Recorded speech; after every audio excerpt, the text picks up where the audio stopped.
ရှင်ဘရင်ဟာသူ့ရဲ့မင်းသားအတွက်ကျင်းရတော်ရွေးချယ်ဖို့ပြိုင်ပွဲတစ်ခုကျင်းပဖို့ဆုံးဖြတ်ခဲ့ပါတယ်ပထမအကြောကတော့ပကြီးပြိုင်ပွဲဖြစ်ပါတယ်ကျန်တဲ့လူတွေအားလုံးကလှပခမ်းထားတဲ့ပကြီးကားတွေဆွဲဖို့အလုပ်ရှုပ်နေကြချိန်မှာမိန်းကလေးတစ်ယောက်ကတော့လုံးဝထူးခြားတဲ့အရာတစ်ခုကိုလုပ်ခဲ့ပါတယ်သူမဟာသူမရဲ့လက်မောက်ကိုနှက်ခမ်းပေါ်တင်ပြီးပကြီးစက်ကူပေါ်မှာလက်ပွေနှိပ်လိုက်ပါတယ်ပကြီးကားအားလုံးကိုဘရင်ရှိတော်မှောက်တင်ဆက်တဲ့အခါလူတိုင်းအံ့အားသင့်သွားကြပါတယ်အကြောင်းကတော့အဲ့ဒီမိန်းကလေးရဲ့စက်ကူချက်ဟာလုံးဝဗလာဖြစ်နေလို့ပါဘရင်ကြီးကဒေါ်လာတကြီးနဲ့သူမကိုဘာကြောင့်စက်ကူအလွတ်တင်သွင်းရတာလဲလို့မေးမြန်းပါတယ်မိန်းကလေးကသူမတကယ်ပဲပကြီးဆွဲခဲ့တာဖြစ်ကြောင်းအမြန်ရှင်းပြပေမဲ့စစ်ဆေးသူအားလုံးကသူမစုတ်တံကိုကင်နာတော့မမြင်မိဘူးလို့ဆိုကြပါတယ်တစုံတစ်ခုမှားယွင်းနေပြီဆိုတာတီးလိုက်တဲ့မိန်းကလေးဟာစက်ကူကိုကောက်ကင်ပြီးတေချာစစ်ဆေးကြည့်ပါတယ်စက်ကူကတကယ်ပဲအလွတ်ဖြစ်နေပေမဲ့သူမရဲ့လက်ပွေရာပါရှိနေတဲ့အတွက်ဒါဟာသူမရဲ့လက်ရာဖြစ်တယ်ဆိုတာသူမလုံးဝယုံကြည်နေပါတယ်သူမစက်ကူကိုစိုက်ကြည့်ရင်ချက်ချင်းပဲအော်ပြောလိုက်တာကတယောက်ကကျမရဲ့ပကြီးတဲကိုထူးခြားတဲ့ရေတစ်မျိုးရောထည့်ပြီးအယောင်တွေအားလုံးကိုဖျက်လိုက်တာဖြစ်ရမယ်လို့ဖြစ်ပါတယ်။ဒါကိုကြားလိုက်ရတဲ့အခါလူတိုင်းတုန်လှုပ်သွားကြပါတယ်။ထို့နောက်မိန်းကလေးဟာလူအားလုံးရဲ့ရှေ့မှာဗလာစက်ကူပေါ်ကိုရေတန့်တစ်ဆက်ချလိုက်ပါတယ်။ခဏချင်းမှာပဲစက်ကူပေါ်မှာ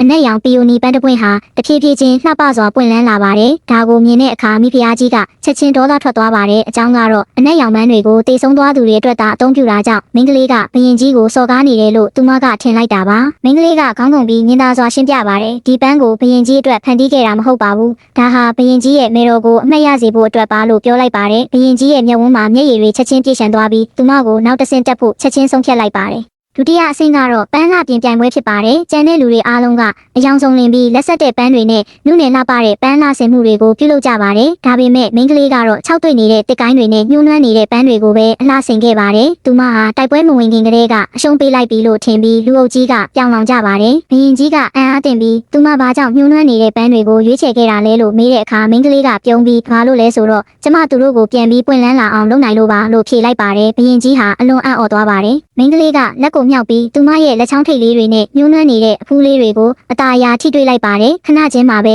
၆တွေ့နေတဲ့တစ်ကိုင်းတွေဟာလက်ဆက်တဲ့ပန်းပွင့်တွေနဲ့အတူအပြည့်အဝပွင့်လန်းလာပါတော့တယ်ဘရင်ကြီးကပြုံးလိုက်ပြီးအဲ့ဒီနေရာမှာရှိတဲ့လူတိုင်းလည်းလုံးဝအံ့အားသင့်သွားကြပါတယ်နောက်ဆုံးမှာတော့ဘရင်ကြီးကဒီမိန်းကလေးဟာသူ့ရဲ့ချွေးမတော်ဖြစ်လာတော့မယ်လို့လူသိရှင်ကြားကြေညာလိုက်ပါတော့တယ်